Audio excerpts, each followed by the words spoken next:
ఒడిశాలోని పూరి జగన్నాథుడి రత్న భాండాగారాన్ని నేడు అధికారులు తెరిచారు. 12వ శతాబ్ద కాలానికి చెందిన పూరి జగన్నాథుడి రత్న భాండాగారాన్ని చివరిసారిగా 1985లో తెరిచారు.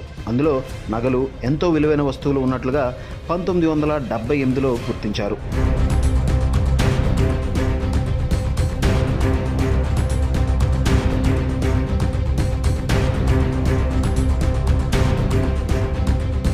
జగన్నాథుడి ఆలయంలో ఉత్తరం వైపు ప్రార్థనా మందిరం పక్కన రత్న భాండాగారం ఉంది.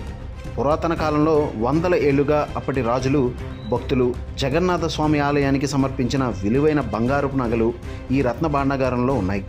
ఎంతో విలువైన రత్న భాండార్లోని విలువైన ఆభరణాలు ఉన్న గదులు 3గా విభజించబడ్డాయి.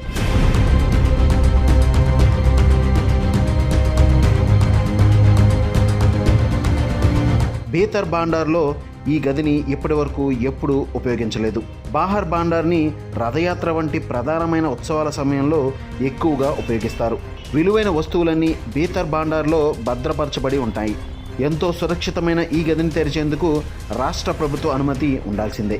ఆలయ కమిటీ పూరి రాజు దివ్యసింగ్ దేవ్, ఐఏఎస్ అధికారి మరియు ఒడిశా ప్రభుత్వం ఎంపిక చేసిన ఇతర సభ్యులు ఈ ఆలయ భద్రతకు సంబంధించిన బాధ్యతలు తీసుకుంటారు.